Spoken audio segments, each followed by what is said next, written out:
Most people get this completely wrong about power. They think being good means being weak. But what if I told you that the most infamous political philosopher in history had a secret message for good people? You've probably heard that Machiavelli was evil, that he taught leaders to be cruel and ruthless. But what if I told you that's not the full story? What if his real message wasn't about being evil, but about surviving in a world where evil exists? I spent months diving deep into Machiavelli's writings, and what I discovered shocked me. His advice isn't just for presidents or CEOs, it's for anyone who wants to do good in a world that often punishes goodness. And today I'm going to show you exactly what he meant. But first, let me tell you a quick story. Last year, I watched a friend of mine, let's call him Mike, lose everything he worked for. Mike started a nonprofit helping homeless youth. He was passionate, caring, and trusted everyone he worked with. But one person he trusted, they stole everything. The organization's funds, gone. Mike's reputation, destroyed. All because he thought being good meant being naive. This is exactly what Machiavelli warned us about 500 years ago. And his lessons, they're more relevant today than ever. Now, before we dive in, here's something crucial.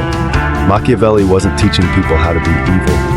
He was teaching good people how to survive in a world where not everyone plays nice. Big difference.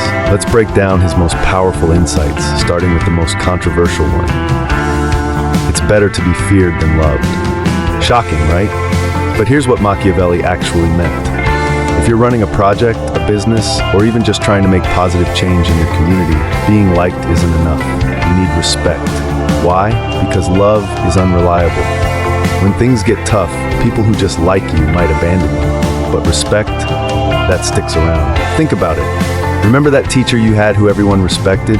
They weren't mean, they were firm. Clear boundaries, no nonsense. That's what Machiavelli was talking about. Here's his second major lesson. Everyone sees what you appear to be. Few experience what you really are. This isn't about being fake.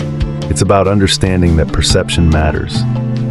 You might be the most honest person in the room, but if you come across as sketchy or uncertain, people won't trust you. This is especially true in our social media age. I'll give you a modern example. Think about how many truly talented people get passed over for promotions while someone less skilled but better at managing their image moves up. Is it fair? No. But Machiavelli would say that's reality. Deal with it. But here's where it gets interesting. Machiavelli's third lesson. The end justifies the means. Now, before you click away, this isn't what you think. He wasn't saying do whatever evil you want. He was saying, if your goal is good and important enough, sometimes you have to play by the rules of the real world, not the ideal world. Let's say you're trying to save an endangered species. You might have to make some tough calls. Maybe compromise with people you don't like. Make alliances that feel uncomfortable. That's what Machiavelli meant. Here's a modern translation. Don't let perfect be the enemy of good. But there's a catch, a big one, and this is where most people misunderstand Machiavelli completely. He believed that power without a good purpose is meaningless. The whole point of learning these dark skills is to protect good things, to achieve good goals, to make positive change happen in a world that often resists change. Let me break down his practical advice for today's world. 1. Build your fortress first. Before you try to change the world, build your foundation. That means financial security, strong relationships, and a solid reputation. Good people often skip this step because it feels selfish. But without it, you're vulnerable. 2. Know your enemies. Machiavelli would say, pay attention to who opposes you, not to fight them, but to understand them. If you're trying to make positive change, someone will resist it. That's just reality. 3. Control your image. This isn't about being fake. It's about being intentional.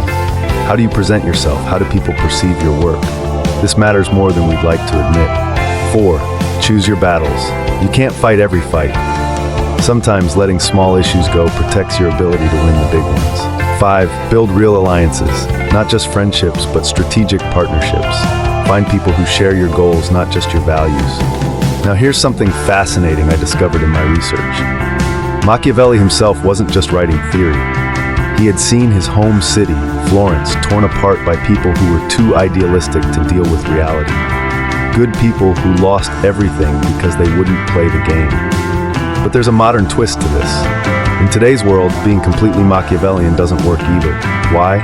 Because we live in a connected age. Information spreads, reputation matters more than ever. So here's the real secret. You need to find the balance. Use Machiavelli's wisdom, but adapt it for today's world. Here's what that looks like in practice. Be transparent about your goals, but strategic about your methods.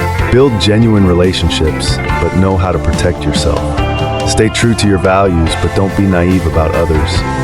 Pursue power, but only as a tool for positive change. Now, you might be thinking, this all sounds great, but isn't it kind of manipulative? Here's the thing, tools are neutral.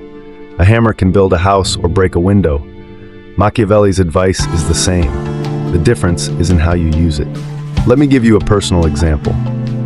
When I started in my field, I was all about being nice. I thought that was enough, but I kept getting steamrolled by more aggressive people. It wasn't until I started applying some of Machiavelli's principles, setting clear boundaries, being strategic about alliances, managing my image carefully, that I actually started making real impact. But here's the key. I never compromised my core values. I just got smarter about how I protected them. And that's really Machiavelli's ultimate message. The world isn't fair. Bad people sometimes win. But if good people learn to be smart, really smart, about how they operate, they can win too. And when good people win, everyone benefits. Think about that friend I mentioned earlier, Mike. What if he had read Machiavelli? What if he had built better safeguards, chosen his allies more carefully, and understood that trust needs to be earned, not freely given? His organization might still be helping homeless youth today. So here's your takeaway. Being good doesn't mean being weak. Being ethical doesn't mean being naive. And sometimes the best way to achieve good ends is to be really smart about your means. Machiavelli's real legacy isn't teaching people to be evil.